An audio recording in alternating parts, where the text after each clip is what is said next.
नमस्कार मित्रों। UGC net योग के यूनिट 2 में आपके 3 विषय हैं। एक उपनिषद है, एक भगवत गीता है। गीता के प्रश्नों की व्याख्या हम कर चुके हैं। जिन विद्यार्थियों ने नहीं देखी हो तो वो प्लेलिस्ट पे जाके देख सकते हैं। और एक योग वशिष्ठ है। योग वशिष्ठ पर भी व्याख्या हम अभी करेंगे। तो उपनिषद में 2 तरह का विभाजन है। एक तो यूनिट 3 है आपकी, उनको योग उपनिषद कहा है। तो यूनिट 2 में जो उपनिषद है उनको प्रिंसिपल उपनिषद, तो मुख्य उपनिषद कहा है। तो मुख्य उपनिषद से संबंधित जून 2023 तक के प्रश्नों की व्याख्या अभी तक हम कर चुके हैं, 2017 से अब तक लेके। अब हम दिसंबर 2023 से प्रश्नों की व्याख्या प्रारंभ कर रहे हैं। तो ऐतरेय उपनिषद संबंधित है। ऐतरेय जो उपनिषद है ये ऋग्वेद से संबंधित है। यजुर्वेद में 2 प्रकार के वेद होते हैं, एक शुक्ल यजुर्वेद होता है, एक कृष्ण यजुर्वेद है। हमारे जो सिलेबस में है उन सिलेबस की दृष्टि से अगर आप देखो तो शुक्ल यजुर्वेद से संबंधित जो उपनिषद है वे है ईशावास्य उपनिषद है आपकी, और बृहदारण्यक उपनिषद है। 2 है। कृष्ण से आपका कठोपनिषद भी है, तैत्तिरीय उपनिषद भी है, और योग उपनिषदों में जाओगे तो एक श्वेताश्वतर उपनिषद भी और भी है। लेकिन ये 2-3 मुझे भी ध्यान आ रही है। सामवेद में आपकी जो है वो एक तो केन उपनिषद है, एक छांदोग्य। उपनिषदों को लेकर भी प्रश्न आते रहते हैं कि कौन सी उपनिषद किस वेद से संबंधित है। अथर्ववेद से 3 आपकी प्रश्न मुंडक और मांडुक्य। प्रश्न मुंडक और मांडुक्य, 3 ये हो गई मांडुक्य। ऋग्वेद की एक ही आपकी ऐतरेय उपनिषद, तो डी ऑप्शन हो जाएगा। छांदोग्य उपनिषद के अनुसार उद्गीत है। छांदोग्य उपनिषद में प्रारंभ में मुख्यतया जो चर्चा की गई आपकी उद्गीत की ही की गई है। फिर वहां पे आता है कि देवों में और असुरों में संग्राम हुआ, उस संग्राम में उन्होंने अलग अलग इंद्रियों को उद्गीत का प्रतीक मान के उपासना की। लेकिन अंत में वो किसको उद्गीत बताया, उन्होंने प्राण को बताया। वो प्राण में भी नासिका में स्थित जो प्राण उसको नहीं, मुख में स्थित जो प्राण है उसको मुख्य कहा। तो मुख्य का अर्थ इंपोर्टेंट नहीं है, मुख्य का अर्थ है मुखी भावः, मुख में होने वाला या मुख में रहने वाला, दैट इज मुख्य। तो लेकिन यहाँ पे मुख्य आदि का अभिप्राय नहीं लिखा, केवल प्राण लिखा है, तो हम सी ऑप्शन चूज कर सकते हैं कि छांदोग्य के अनुसार उद्गीत किसका प्रतीक है, आपको प्राण का प्रतीक है। ऐतरेय उपनिषद से फिर दूसरा प्रश्न आ गया। ऐतरेय उपनिषद में लोकपालों की चर्चा की गई है 8, और वहीं पर एक उत्पत्ति क्रम आता उसी लोकपाल को प्रस्तुत करने के संदर्भ में कि अग्नि किससे प्रकट हुई। तो ये ऐतरेय का प्रकरण है। संस्कृत की पंक्ति देखिए, तम अभ्यतपत, वहां पे पहले 4 लोगों की उत्पत्ति की, अंभस मरीचि मर आपस करके। फिर उनको प्रतीक बताया कि किस किस का प्रतीक है, आपका द्युलोक, अंतरिक्ष लोक, पृथ्वी लोक और आपका पाताल लोक। फिर कहा कि उन लोगों की रक्षा के लिए उन्होंने लोकपाल का सृजन किया। और फिर उन्होंने पुरुष की उत्पत्ति की जल से, अद्भ्य। अद्भ्य जल को कहते हैं, कि संस्कृत वर्ड भी याद रखिएगा आपका अद्भि, अद्भ्य। अब उस पुरुष को उन्होंने तपाया। तपाने से भी यहाँ पे अलग अलग प्रकार के अंगों में से अलग अलग देवता या इंद्रियां उत्पन्न हुई। तो मुखम निरभिद्यता, मुख आपका भेदन हुआ। उस मुख से वाक उत्पन्न हुई और वाक से अग्नि। तो जो हमारा प्रश्न था वो यही था कि अग्नि किससे प्रकट हुई, तो अग्नि हुई आपकी वाक से प्रकट। तो यहाँ पे 8 का क्रम है, आप देखिए मुख, मुख जो था मुख से वाक, वाक से अग्नि, एक उत्पत्ति क्रम ये हो गया। फिर नासिकाओं का भेदन हुआ, नासिका से प्राण उत्पन्न हुआ और प्राण से वायु, एक जोड़ा ये हो गया। फिर आंखें आपका भेदन हुआ, आंखों से पहले चक्षु उत्पन्न हुआ और चक्षु से आदित्य उत्पन्न हुआ। फिर कर्ण का भेदन हुआ, कर्णों से आपके श्रोत्र उत्पन्न हुए, श्रोत्र से दिशाएं उत्पन्न हुई। फिर आपका त्वचा में हुआ, आपका त्वचा से लोम उत्पन्न हुए, और लोम से औषधि और वनस्पति, ये देवता लोकपाल उत्पन्न हुए। फिर हृदय का भेदन हुआ, तो हृदय से मन उत्पन्न हुआ और मन से चंद्रमा उत्पन्न हुआ। फिर नाभि का भेदन हुआ, नाभि से अपान उत्पन्न हुआ और अपान से मृत्यु उत्पन्न हुआ। फिर शिश्न का भेदन हुआ आपका, शिश्न से रेत मतलब वीर्य उत्पन्न हुआ, और वीर्य से आपका आपह जल उत्पन्न हुआ। ये मोस्ट मोस्ट इंपॉर्टेंट है। ये सब लास्ट की जो 3 नंबर है इनको लोकपाल कहा है। इनका क्रम भी पूछ लेते हैं कि पहला लोकपाल कौन सा, दूसरा, तीसरा, चौथा। तो मतलब इससे आपके पर्याप्त मात्रा में प्रश्न आते रहे, इसको ध्यान रखिएगा। और उत्पत्ति वाला पहले नहीं आता था, लेकिन अब लेटेस्ट के पेपर में आ रहा है। तो ये किस किस तरह से क्या उत्पत्ति हुई इसको भी आपको ध्यान रखना चाहिए। तो बी ऑप्शन हो जाएगा। कठोपनिषद के अनुसार निम्न में से किसके द्वारा आत्मा को नहीं जाना जा सकता?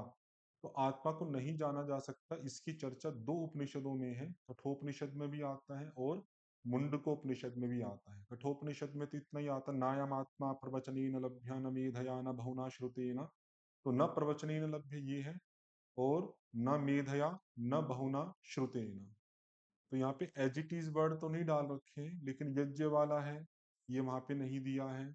ईश्वर कृपा वाला है, ये नहीं दिया है। तो मान लो यज्ञ का भी आप हटाते हैं ई ऑप्शन, तो ये हट जाएगा। ए आपका साक्षात है, तो ये होना चाहिए, ये होना चाहिए। ए और डी कॉमन है, बी और सी में से आपको देखना है। तो बी और सी चर्चा के द्वारा। तो वहां पे मुख्य शब्द है आपका नयमात्मा प्रवचनेन। प्रवचनेन लभ्य न मेधया और न बहुना श्रुतेन। बहुना श्रुतेन। कभी कभी एज इट इज पंक्ति भी आ जाती है आपकी। तो और यहाँ पे हिंदी में दिया है, तो एलिमिनेट करके अगर आप देखते हो तो प्रवचन हो जाएगा आपका, चर्चा वाला ये हो जाएगा, और शास्त्र अध्ययन से। यज्ञ और ईश्वर कृपा ये आपके शब्दों से मैच नहीं हो रहे हैं। तो 3 हो रहे हैं। प्रवचन साक्षात लिखा है, बहुना श्रुतेन ये शास्त्र अध्ययन हो जाएगा शायद, और मेधा शायद चर्चा लिया है, लेकिन सही अनुवाद नहीं है, मेधा लिखते तो ज्यादा उचित होता। तो आपका ऑप्शन बन जाएगा ए सी डी। फर्स्ट ऑप्शन आपका सही हो जाएगा, ए सी डी। अगला है, अभी ईशावास्य उपनिषद के अनुसार मृत्युम तीर्थवा संबंधित है। तो ईशावास्य उपनिषद में मृत्यु से तरने के 2 प्रकरण आते हैं। तो विद्याम च यस्तद्वेदो भयम सह अविद्यया मृत्युम तीर्थवा विद्ययामृतम अश्नुते। तो अविद्या से एक प्रकरण आया, अविद्या से मृत्यु का तरण और विद्या से अमृत की प्राप्ति। तो यहाँ तो अमृत वाला नहीं पूछा है, मृत्यु का तरण पूछा है। ऐसी संभूतिम च विनाशम च यस्तद्वेदो भयम सा विनाशेन मृत्युम तीर्थवा। फिर मृत्यु का तरण किससे? विनाश से। तो 2 आपकी ग्रुपिंग हो गई, एक अविद्या से, एक विनाश से। तो बी और डी, बी और डी सेकंड ऑप्शन आपका सही हो जाएगा। अब देखिए जून 2024 का तैत्रीय उपनिषद के अनुसार निम्न तत्वों का क्रम बताएं। तो तैत्रीय उपनिषद में वहां पर पंचक आते हैं, अधिभूत पंचक और अध्यात्म पंचक। और अधिभूत पंचक में भी 3 प्रकार के पंचक दिए हैं, पंचक मतलब 5-5 के जोड़े। और अध्यात्म पंचक में भी 3 प्रकार के पंचक दिए गए हैं। देखिए पंचक आपका, एक पंचक तो ये है पृथ्वी अंतरिक्ष द्यौ दिशा अवान्तर दिशा। एक है अग्नि वायु आदित्य चंद्रमा नक्षत्र, जो आपकी परीक्षा में पूछा है। अग्नि पहला, वायु दूसरा, फिर तीसरा आदित्य, चौथा चंद्रमा, और पांचवा आपका समस्त नक्षत्र। एक क्रम जो आपका परीक्षा में ये दिया हुआ है। बाकी और भी याद रखिएगा, क्योंकि आया हुआ तो और दोबारा भी पूछा जा सकता है। जल, औषधि, वनस्पति, आकाश, आत्मा, एक पंचक ये हो गया। फिर अध्यात्म पंचक में भी 3 पंचक है, 5-5 के जोड़े, प्राण, ज्ञान, अपान, उदान, समान, ये है। और इंद्रियों में चक्षु, श्रोत्र, मन, वाक, त्वक। और धातुओं में चर्म, मांस, स्नायु, अस्थि, मज्जा। क्लास में हम सारे याद किए थे कहानी बना के, मैंने कल आपको दिखा दिए हैं, जिससे आपको दोबारा से रिवीजन हो जाए, इसको याद रखिएगा। अगला है मांडुक्य के अनुसार सुमेलित कीजिए। मांडुक्य में ओंकार के 4 पाद बताए गए हैं, जागृत, स्वप्न, सुषुप्ति और तुरीय अवस्था। और उन 4 अवस्थाओं में अलग अलग विशेषताएं वहां पर दी गई है कि कौन किसके साथ मैच होगा। जैसे वैश्वानर है आपका, ये जागृत अवस्था से जुड़ता है। तेजस जो है आपका, ये स्वप्न अवस्था से जुड़ता है। प्राज्ञ जो है आपका, वो सुषुप्ति अवस्था से जुड़ता है। और जो अद्वैत रूप तुरीय अवस्था है, अद्वैत को यहाँ पे किसके प्रतीक में कह रहे हैं? तुरीय अवस्था में। वो मात्रा रहित ओंकार। मात्रा रहित मतलब जागृत अवस्था में अकार जुड़ जाता है, स्वप्न में उकार जुड़ जाता है, सुषुप्ति में मकार हो जाता है, और जो तुरीय अवस्था है उसको अमात्र कहा है, मतलब वो तीनों मात्राओं से परे है। इसलिए मात्रा रहित ओंकार कहा यहाँ पे, तो डी का आपका सेकंड हो जाएगा। तो ये सरल है, बाकी और फैक्ट जो है वो भी आप याद रखिएगा। बाकी मैं दिखा देता हूँ फैक्ट, आप देखना चाहें तो। ये फैक्ट है आपके, देखो, जागृत अवस्था में बहि प्रज्ञ वैश्वानर स्थूल भुक, स्वप्न अवस्था में अंत प्रज्ञ तेजस प्रविविक्त भुक, सुषुप्ति अवस्था में एकीभूत प्रज्ञान घन प्राज्य और आनंद भुक। ये अमात्रा है, ये उ मात्रा है, ये म मात्रा है, और ये तीनों मात्राओं से रहित होने के कारण इसको अमात्र कहा है।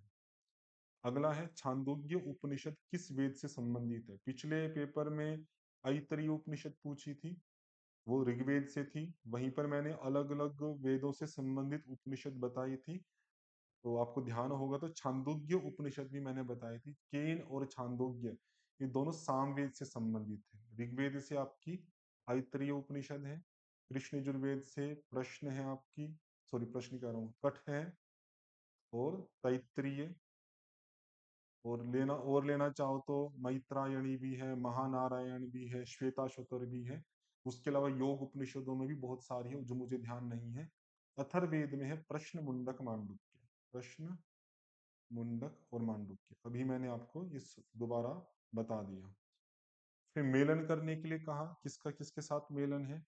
ईशावास्य उपनिषद का ही दूसरा मंत्र आपका कुर्वन्नेवीह कर्माणि जिजीविषेच्छतन समाह एवं त्वयि नान्यथेतोस्ति न कर्म लिप्यते नरे। तो ए का सेकंड हो जाएगा। बृहदारण्यक उपनिषद के अंदर आपके अनेक प्रकार के संवाद आते हैं, तो उसमें गार्ग्य बालाकी और अजात शत्रु का भी संवाद दिया गया है, और बाकी बहुत सारे संवाद हैं जो महर्षि याज्ञवल्क्य के साथ है। तो ये भी याद रखिएगा कि याज्ञवल्क्य के साथ अगर कोई संवाद आपका आ रहा है तो वो बृहदारण्यक में ही है, क्योंकि बृहदारण्यक के मुख्य जो आपके पात्र हैं वो महर्षि याज्ञवल्क्य ही है। मांडुक्य उपनिषद है आपकी, मुंडक और मांडुक्य। तो मांडुक्य में अभी आपका ओंकार की मात्राएं आई थी, जैसे ऊपर आप देखिए, ये था, देखो ओंकार का मांडुक्य के अनुसार ही था। उसी पेपर में फिर दोबारा से रिपीट हो रहा है। तो तीन ओंकार की तीन मात्राएं जो कि जागृत, स्वप्न और सुषुप्ति से जुड़ी हुई थी, और जो तुरीय अवस्था है वो तीनों मात्राओं से परे है। मुंडक में कई बार शुरुआत यहाँ से होती, शौनक ऋषि जो है, शौनक जो एक व्यक्ति है, वो अंगिर के पास जाता है, अंगिरा के पास पूछता कि कस्मिन्नु भगवय विज्ञाते सर्वम इदम विज्ञातम भवति, कि किसके जान लेने पर सब कुछ जान लिया जाता है। तो वहां पर फिर अंगिरा ऋषि कहते हैं द्वे विद्ये वेदितव्ये, पराविद्या अपराविद्या। बहुत मुख्य विषय आपका मुंडक का आ सकता है कि मुंडक उपनिषद में कितने प्रकार की विद्याएं बताई है, दो, और वो कौन कौन सी, पराविद्या अपराविद्या। अपराविद्या में 4 वेद 6 वेदांग 10 है आपकी, इनकी संख्या पूछी जा सकती है। और पराविद्या यया तदक्षरमधिगम्यते, मतलब नाम नहीं कहा, जिससे उस अक्षर ब्रह्म की प्राप्ति हो जाए उसको आप पराविद्या कह सकते हैं। तो ये मैचिंग हो जाएगी। ये पंक्ति का एड्रेस पूछा है, एड्रेस लेटेस्ट में आ रहे हैं लेकिन उनको याद कर पाना बहुत कठिन है। कभी तैत्तिरीय उपनिषद से आ रहे हैं, कभी बृहदारण्यक उपनिषद से आ रहे हैं। अब ये बड़े बड़े उपनिषद हैं, अब कौन सा पंक्ति कैसे पूछ ले कहा नहीं जा सकता। लेकिन इसमें एक पैटर्न थोड़ा सा इसमें ध्यान देने लायक है कि आगे एक बृहदारण्यक का भी आएगा, तो वो तो बहुत ही बड़ा उपनिषद है। तो पहला ही पूछा है इन्होंने, वहां पर भी पहला ही पूछा है, या तैत्तिरीय उपनिषद में पहला ही पूछा है। पहला मतलब पहले अध्याय की उसका नहीं कह रहा हूं मैं, मतलब चाहे वो दूसरा हो पाद या तीसरा हो, लेकिन पूछा पहला है। तो समेन्द्रो मेधया स्पृणोतु अमृतस्य देवधारणो भूयासम। मैं सभी आपको दिखा रहा हूं मंत्र। अगर आप देखोगे पहली वल्ली के, शिक्षा वल्ली है पहली, 3 वल्लियां, शिक्षा वल्ली, ब्रह्मानंद वल्ली, भृगु वल्ली। तो पहली वल्ली की पहले अनुवाक का पहला मंत्र तो ये है, ओम शन्नो मित्रम वरुणः शन्नो भवत्वर्यमा शन्न इंद्रो बृहस्पति शन्नो विष्णु रुरुक्रमः। काफी बड़ा मंत्र है आपका। एक तो ये पहला हो गया। तो दूसरा जो अनुवाक है आपका, उसका अगर आप देखते हैं, तो ये दूसरा अनुवाक का पहला मंत्र है, सहनौ यशः सहनौ ब्रह्म वर्चसम अथात संहिताया पुनिषदम व्याख्यास्यामः। और उसमें सारे आ जाएंगे, पंचसु अधिकरणेषु अधिलोकम अधिज्योतिषम अधिविद्यम अधिप्रजम अध्यात्मम महासंहिता इत्याचक्षते। फिर 5 महासंहिताएं आ गई। उसमें अधिलोक, अधिलोक में पृथ्वी को पूर्व रूप कहा, जव को उत्तर रूप कहा, आकाश को संधि कहा। ये पहला आ गया। और ऊपर भी आप देखो तो पहला पूरा देख लेना, क्योंकि पूरा मंत्र नहीं देते, बीच में से कोई पंक्ति दे देंगे। तो शन्न आदि करके अगर आता है तो वो पहली वल्ली की पहले अनुवाक का पहला ही मंत्र है। शन्नो मित्रः शं वरुणः शन्नो भवत्वर्यमा शन्न इन्द्रो बृहस्पति आदि। नमो ब्रह्मणे नमस्ते वायो त्वमेव प्रत्यक्षं ब्रह्मासि त्वामेव प्रत्यक्षं ब्रह्म वदिष्यामि ऋतं वदिष्यामि सत्यं वदिष्यामि तन्मामवतु तद्वक्तारमवतु अवतु माम अवतु वक्तारम्। ये पूरा का पूरा आपका पहला मंत्र है पहले अनुवाक का। ये दूसरे अनुवाक का पहला मंत्र है।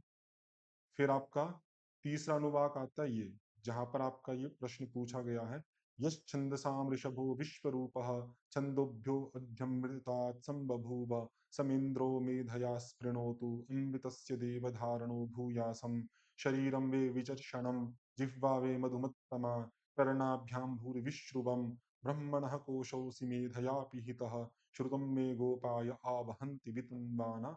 ये पूरा है तो उसका एक छोटा सा अंश यहाँ पे डाल दिया उन्होंने, समेन्द्रो मेधया स्पृणोतु अमृतस्य देवधारणो भूयासम। तो इसका एड्रेस हो जाएगा आपका 131। और चौथे अनुवाक का भी आप देखना चाहें, ये चौथे अनुवाक का है, भू भुव स्वहिति एताः तिस्रो व्याहृतयः। तीन व्याहृतियां हमने पढ़ी थी भू भुव स्वः, उनमें से तासाम उह अस्मै ताम चतुर्थीम महाचमस्य प्रवेदयते, उसमें से चौथी है जिसको महाचमस के पुत्र जानते हैं, वो कौन सी, महा इति। तद ब्रह्म, उसको ब्रह्म कहा, स आत्मा, उसी को आत्मा कहा, अंगानि अन्या देवता, बाकी देवता उसी के अंग रूप है। भू इति वा अयम लोकः, भुव इत्यंतरिक्षम, सु इत्यसु लोकः। तो लोक के संदर्भ में भू भुव और सुबह को उसका प्रतीक के रूप में बता दिया। तो महा को आदित्य कहा, लेकिन यहाँ तक आपका पहला मंत्र समाप्त हो जाता है। तो मैंने ये दिखा दिए सारे एड्रेस। देखिए सारे कर पाना बहुत कठिन है क्योंकि बहुत सारे हैं। ये चार हमने किए, तो आगे और पंचम अनुवाक का ये आ गया, छठा अनुवाक आ जाएगा। तो देख लीजिएगा, कोई कर सकता है तो कर सकते हैं, लेकिन मेरी दृष्टि से तो काफी कठिन आपका रहेगा। तो इस कक्षा में इतना ही रखते हैं, बाकी के जो प्रश्न पत्र हैं हम अगली कक्षा में करेंगे। ओम शम।